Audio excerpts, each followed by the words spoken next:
Hello guys, panibagong projects mo tayo.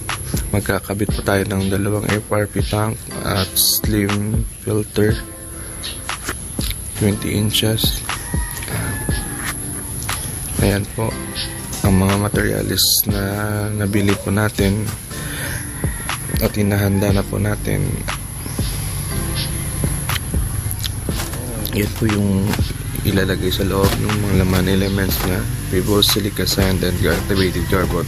At yan po yung kanyang lumang pressure tank, may butas. At yan po, ang ganda po ng bahay ni client, may swimming pool po siya. Yan po, yung pinapakita po natin yung risers, upper right tube, lower, tsaka manual head. Yan, naka-set up na po, naka-ready na po yung slim filter po natin at saka yung FRP natin. Yan din po, kakabit din po tayo ng pressure tank, 100 liters bladder type. Yan po yung kanyang luma, stainless, conventional, may butas na po. At ayan po, nagsimula na po tayo tanggal, di-drain po natin yung laman ng yung system tank para po mabuhat natin ng magaan. Napakasyadong dumi. Yan po yung tubig sa area po ni client, galing po sa water provider po nila, kaya kailangan talaga may filter po. Kaya nagdesisyon po yung si client na magpakabit kahit na may kamahalan yung materials.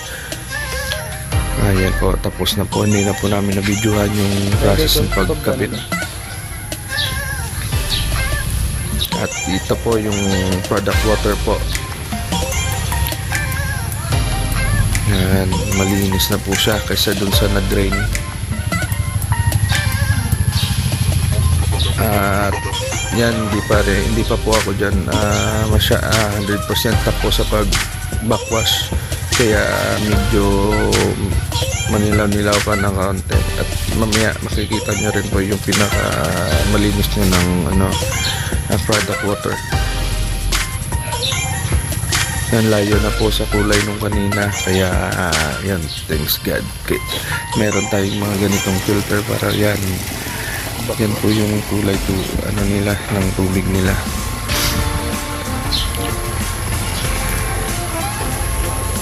Yan po yung head, duct water, yung wastewater.